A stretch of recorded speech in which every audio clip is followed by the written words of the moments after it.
persecution of Christians in Pakistan has reached historic levels, and conditions suggest that the worst is yet to come. Many Christians from Pakistan are desperate to leave the country and find refuge in other nations. They don't do so for the economic benefits, but they do so for being able to live a free life with the rights to freedom of expression, right to worship, and above all, the right to life. मेरा नाम शहबाज गुलजार है। मैं लाहौर पाकिस्तान का रहने वाला था और मैं एक पाकिस्तान की चंद क्रिश्चियन एजुकेटेड फैमिली से मेरा ताल्लुक़ है। मैंने MBA किया हुआ है और इंग्लैंड की यूनिवर्सिटी ऑफ वेल्स का post graduate diploma in business किया हुआ है। मैं डेनमार्क में भी पढ़ता था, मगर वहाँ पर मुझे पाकिस्तान वापस आना पड़ा वालिदैन की टेक केयर की वजह से। 1996 से लेकर 1998 तक मैं नेशनल बैंक ऑफ पाकिस्तान में मैनेजर था। उसके बाद मैंने अपनी कंसल्टेंसी फर्म शुरू कर दी। मैं स्टूडेंट और इमिग्रेशन कंसल्टेंट था। लाहौर में मेरा ऑफिस था।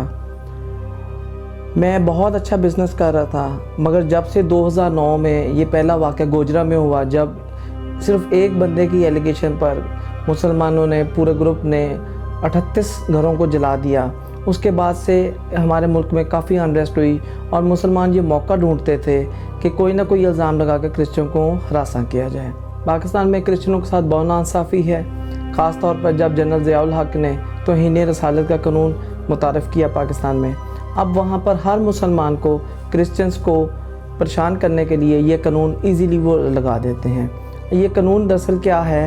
ये कानून ये है कि किसी पर भी अपने ज़ाती मफाद, लड़ाई झगड़ा, पैसों के लेन देन या प्रॉपर्टी के झगड़े पर कोई मुसलमान क्रिश्चियन पर यह इल्ज़ाम लगा देता है कि इसने मेरे तौहीन रसालत की है। अब तौहीन रसालत क्या है कि किसी पे इल्ज़ाम लगा देना कि इसने हजूर पाक के ख़िलाफ़ या कुरान मजीद के बारे में कोई गलत बातें की हैं, ये तौहीन रसालत है। अब होता ये है कि यहाँ पर लोग बग़ैर के वेरिफिकेशन किए वो लोग उस ख़ानदान को मारना शुरू करते हैं, नज़दीकी क्रिश्चियंस को पकड़कर उनका गिराव जलाव करते हैं, उनके घर जला देते हैं। चाहे लड़ाई सिर्फ एक बंदे पर, इल्ज़ाम सिर्फ एक बंदे पर हो, मगर ये पूरे के पूरे उस इलाके के मसीहों पर एक आफत आ जाती है। और इन तरह के मामले में ना तो कोई क्रिश्चियन चर्च मदद कर सकता है क्योंकि वो डरते हैं, और ना पुलिस या गवर्नमेंट सपोर्ट करती है। क्योंकि मैं अपने जो लाहौर में मैं एक पॉपुलर कंसल्टेंट था, इस वजह से मेरे कंपटीटर्स ने मुझ पर प्रेशर डाला और मुझे 2 ऑफ़र्स की कि या तो आप कन्वर्ट टू इस्लाम हो जाओ या फिर अपना बिज़नेस बंद करो। 2012 नवंबर में मैंने अपना ऑफिस क्लोज़ किया। क्योंकि मेरे काफ़ी ज़्यादा रेफरेंस थे, तो मैं अपने घर के करीब पब्लिक पार्क में मिलके मैं आहिस्ता आहिस्ता बिज़नेस करता रहा।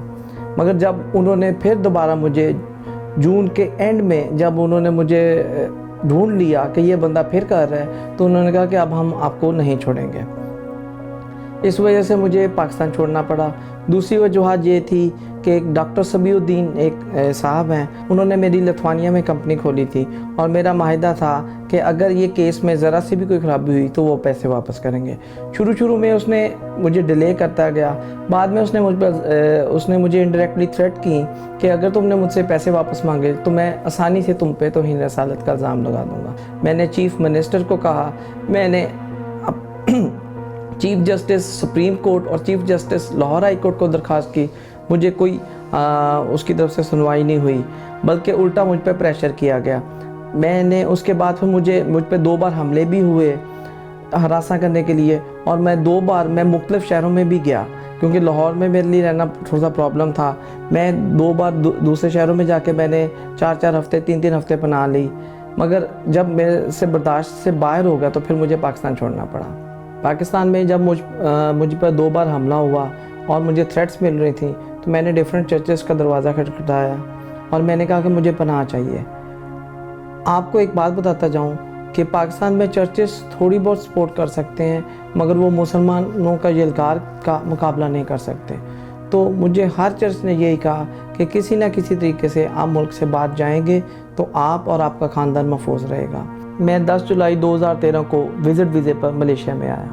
मैं और मेरे बच्चे, मेरी 3 बेटियां, हम 20 फरवरी को और 2014 को मलेशिया में आए। In recent years, many Pakistani Christians have escaped to Malaysia to protect their lives. They arrived to Malaysia thinking that UNHCR is going to help them and provide them the due attention. But all they face is the deliberate discrimination, unnecessary delay, and no legal, moral, or financial support. First, they were ostracized by the authorities and society of Pakistan, and now they have been abandoned and forgotten by UNHCR Malaysia. Indeed, the Christians of Pakistan are the most vulnerable group of people within the persecuted Christian community. सबसे ज़्यादा जो बड़ी problem है वो ये है कि हमें यहाँ पे कोई काम करने की इजाज़त नहीं है। काम नहीं करेंगे तो हम खाएंगे कहाँ से, पिएंगे कहाँ से, रहाइश कैसे रखेंगे। मलेशियन गवर्नमेंट ने यूएनएचसीआर के साथ कोई साइन नहीं किया, वो हमें इजाज़त नहीं देती। इसकी वजह से हमें यहाँ पे सबसे ज़्यादा प्रॉब्लम है। अब मेरी 3 बेटियाँ हैं, मिसेज़ है, मैं एक अकेला आदमी नहीं हूँ कि किसी भी लड़के के साथ कमरा शेयर कर लूँ। मुझे एक अलहदा रहना है, मगर यहाँ पर रहना बहुत मसला है। खाने पीने का बड़ी प्रॉब्लम होती है।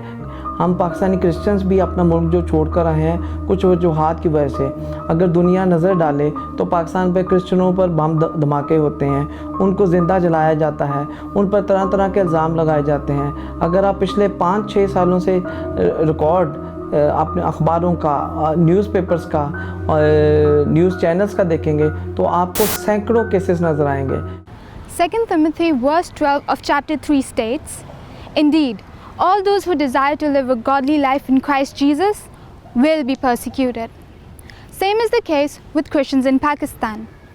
They are oppressed in many different ways. Often it's as petty as being called a chura or a kafir, to as extremely brutal as being raped or murdered. But the sad part is that the government of Pakistan does nothing to provide protection. Eventually, having no assurance of safety and rights, they flee to countries like Malaysia in order to find refuge. But does that actually give them the protection they're desiring? No. They still have to depend on the UNHCR with their lives, which often drags their cases to as long as 8 years before they could finally be allowed to stand back on their feet again.